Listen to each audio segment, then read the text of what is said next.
tahun. Dan yang terakhir yang mulia terkait hubungan kolektif kolegial. Dalam sistem kolektif kolegial, keseimbangan usia sangat penting untuk menciptakan kontrol antara yang muda dan yang tua. Ini berbeda dengan jabatan tunggal seperti presiden dan wakil presiden yang mulia. Keberagaman usia memungkinkan transfer pengetahuan antar generasi dan mencegah sikap terlalu agresif atau terlalu lamban dalam mengambil keputusan. Dan yang terpenting yang mulia, mengingat fungsi eksekutif diatur. Mungkin sekian yang dapat saya sampaikan. Terima kasih. Baik, terima kasih Bu Leli. Selanjutnya silakan dari Pak Ali, bisa langsung menanggapi. Baik, terima kasih Ketua Majelis. Yang terhormat dari wakil pemerintah dan dari kuasa pemohon dan wakil pemerintah. Saya akan jawab dari perspektif hukum administratif negara. Pertama, mengenai kesetaraan masa jabatan dan kerangka anggaran NDIF. Jabatan pimpinan KPK adalah strategi APEX untuk melaksanakan visi dan misi organisasi sejak tahun 2003. Melalui Undang-Undang Keuangan Negara Indonesia menerapkan standar kerangka keuangan negara atau Medium Term Expedition Framework atau MTF, itu yang memiliki perspektif perencanaan sepanjang 5 tahun. Hampir seluruh lembaga negara lain seperti yang saya paparkan memiliki masa jabatan 5 tahun. Pengaturan masa jabatan 4 tahun khusus KPK justru tidak koheren dengan sistem perencanaan anggaran nasional. Hal ini berpotensi menciptakan gap analisis kinerja. Ini sekaligus menjawab dari pihak pemerintah. Inilah justru kerugian bagi konstitusional yang secara kelembagaan dan bentuk ketidakpastian hukum, yakni ketika regulasi undang-undang KPK itu tidak sinkron dengan sistem perencanaan keuangan keanggaran nasional. Kedua, mengenai batas usia dan prinsip kecakapannya telah terbukti. Terkait dari pernyataan dari kuasa pemohon, syarat usia bukanlah semata-mata angkanya, melainkan dari kemampuan bertanggung jawab secara hukumnya. Saya menggunakan analogi fiksi hukum dari pasal 330 KUH Perdata, yang dimana seorang yang telah menikah di umur 17 tahun, di bawah umur 17 tahun tetap dianggap sah secara hukum. Dalam kasus Akuo, pemohon telah melalui seleksi dan telah terbukti capable menjalankan jabatan pimpinan KPK berdasarkan syarat usianya 40 tahun. Dihalangi oleh norma baru, itu 50 tahun, yang tidak memiliki duty of good reason atau alasan dasar yang memadai. Maka disinilah letak kerugian konstitusional yang nyata bagi pemohon. Seseorang yang telah terbukti mampu tidak boleh terhalang oleh syarat administratif baru yang ditetapkan secara diskriminatif, padahal ia tidak melakukan kesalahan apapun. Ketiga, mengenai kepastian hukum. Menjawab dari pihak pemerintah, kepastian hukum bukan berarti tidak boleh berubah, namun perubahan itu harus secara rasional dan efektif. Justru peraturan 4 tahun ini malah menimbulkan ketidakpastian dalam hal efektivitas organisasi untuk melaksanakan standar perencanaan 5 tahunan. Baiklah, terima kasih. Baik, terima kasih. Selanjutnya dari kuasa pemohon, apakah masih ada saksi atau ahli? Cukup yang mulia, saksi ahli yang kami ajukan. Baik, kalau begitu untuk agenda sidang selanjutnya, ahli dari DPR sesuai dengan suratnya ini, DPR akan mengajukan ahli. Untuk itu sidang ditunda hari Kamis tanggal 13 April tahun 2023 pukul 11 siang waktu Indonesia Barat dengan agenda mendengar keterangan ahli dari DPR. Kalau begitu saya ucapkan terima kasih banyak atas keterangannya dari para ahli, Bu Leli, Bapak Ali dan Pak Ilham ya. Baik, kalau begitu sekali lagi dengan demikian sidang selesai dan ditutup.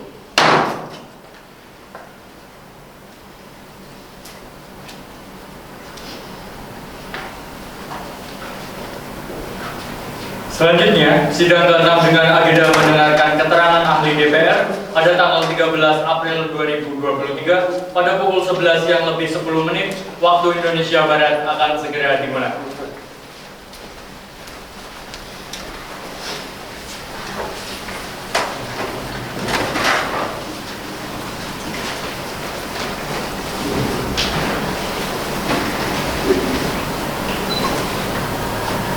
Bismillahirrahmanirrahim. Sidang dibuka dan dinyatakan terbuka untuk umum. Assalamualaikum warahmatullahi wabarakatuh. Selamat siang, salam sejahtera untuk kita semua. Sidang lanjutan untuk perkara nomor 112 tahun 2022. Agenda hari ini adalah mendengar keterangan ahli dari DPR. Ahli yang dihadirkan yaitu Ibu Dr. Kayla Aurora SMH. Kemudian untuk para pemohon hadir? DPR juga hadir? Dari kuasa presiden hadir?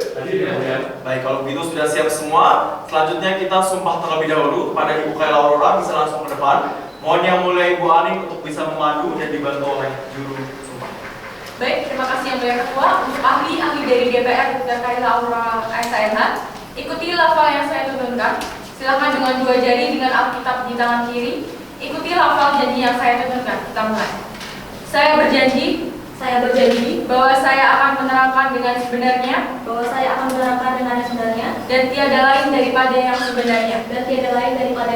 Semoga Tuhan menolong saya. Terima kasih. Silakan kembali ke tempat. Dan saya kembalikan waktunya kepada yang mulia.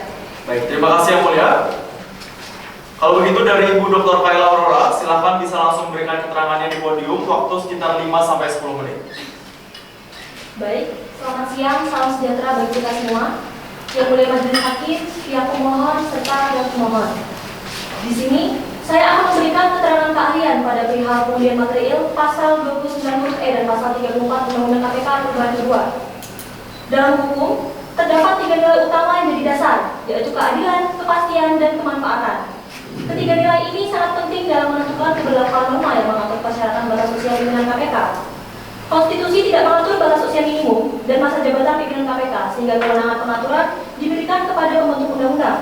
Namun, pengaturan ini harus rasional dan proporsional sesuai dengan nilai-nilai keadilan. Dari sudut pandang filosofis, Aristoteles menjelaskan bahwa keadilan dapat dibagi menjadi keadilan natural dan keadilan profesional. Sementara itu, menurut John Rawls, keadilan adalah kebajikan utama dalam institusi sosial dan aturan yang tidak adil harus direvisi atau bahkan dihapuskan.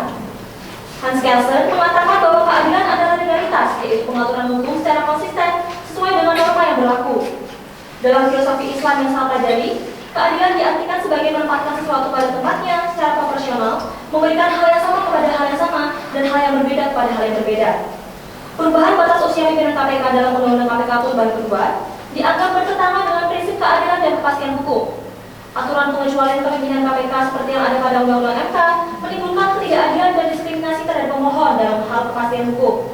Van Apeldoorn menekankan bahwa kepastian hukum mengharuskan adanya kejelasan norma yang dapat dijadikan pedoman kepada masyarakat. Pengaturan batas usia ini dinilai merugikan hak konstitusional pemohon karena tidak memenuhi prinsip persamaan perlakuan terhadap subjek yang sama. Oleh karena itu, diperlukan koreksi untuk mengembalikan persyaratan usia minimal sesuai aturan sebelumnya atau melakukan pengecualian bagi pimpinan KPK saat ini. Koreksi ini adalah bentuk keadilan korektif yang tentunya untuk memulihkan kerugian konstitusional pemohon.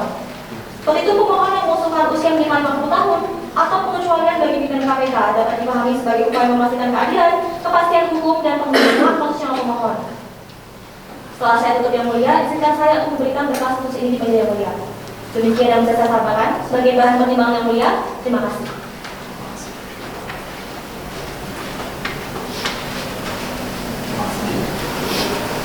Saya kembali ke tempat ya, ahli. Baik, terima kasih sekali lagi pada ahli dari DPR. Dari DPR ada yang mau diklarifikasi atau didalami atau cukup? Cukup ya, mulia. Baik, dari pemohon, Izin yang mulia. silakan. Ya, satu poin saja, izin menanyakan kepada ahli.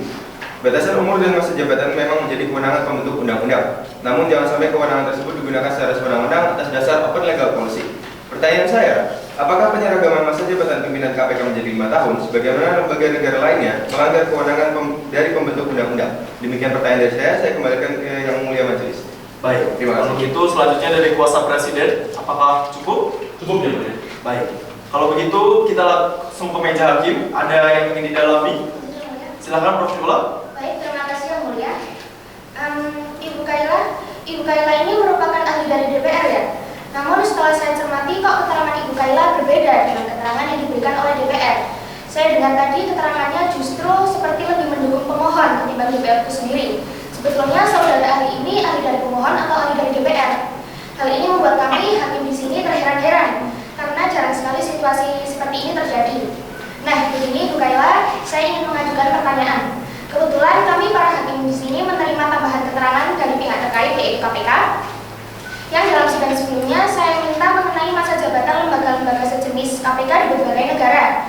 Ada yang menetapkan masa jabatan 7 tahun seperti di Kosovo, ada yang 5 tahun seperti di Filipina, ada juga yang 3 tahun seperti di Korea. Namun ada juga yang negaranya tidak mengatur secara khusus. Umumnya terdapat model yang memungkinkan masa jabatan untuk diperpanjang atau dipilih kembali, namun ada juga yang tidak memperbolehkannya. Di dalam undang-undang KPK kita yang berlaku sekarang, terdapat ketentuan mengenai peningkatan batasan usia. Akibat ketentuan tersebut, terdapat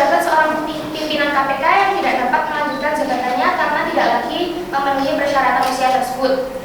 Pertanyaan saya begini, Ibu Kaila. Berdasarkan uraian teori keadilan tadi ya, John Rawls, bagaimana pandangan ahli mengenai fenomena ini? Demikian Yang Mulia, terima kasih. Baik, terima kasih Yang Mulia. Silakan ahli bisa langsung menanggapi ya. Baik, mohon maaf sebelumnya Yang Mulia, izinkan saya untuk menegaskan kembali sebagai jawaban atas pertanyaan sebelumnya bahwa saat ini saya tetap pada pendirian saya bahwa memang ada ketidakharmonisan, ada penyimpangan, dan ada pertentangan dalam pembentukan Undang-Undang KPK perubahan kedua. Karena pada saat batas usia ditambah dan yang bersangkutan ingin mencalonkan kembali sebagai pimpinan KPK, beliau terhalang oleh posisi umur yang telah bertambah dan tidak bisa untuk melakukan pendaftaran. Itu merupakan kerugian konstitusional Yang Mulia yang terkonfirmasi adanya ketidakpastian hukum yang mencerminkan ketidakadilan. Demikian dari saya Yang Mulia, terima kasih. Terima kasih ahli, bisa kembali ke tempat. Kemudian dari kuasa presiden, apakah akan mengajukan ahli atau saksi? Dari kuasa presiden tidak memberikan ahli Yang Mulia. Terima kasih. Baik, kalau begitu sidang ini telah berakhir. Maka acara selanjutnya yaitu agenda selanjutnya penyampaian kesimpulan. Kesimpulan diserahkan paling lambat 7 hari setelah sidang ini selesai. Berarti kesimpulan harus diserahkan hari Jumat tanggal 28 April tahun 2023 sebelum pukul 11 siang waktu Indonesia Barat. Untuk semua ya, pemohon, DPR, kuasa presiden, dan KPK sebagai pihak terkait. Sudah paham semua? Baik, kalau begitu sekali lagi penyerahan kesimpulan paling lambat hari Jumat tanggal 28 April tahun 2023 sebelum 11 siang waktu Indonesia Barat. Baik, dengan demikian sidang selesai dan ditutup.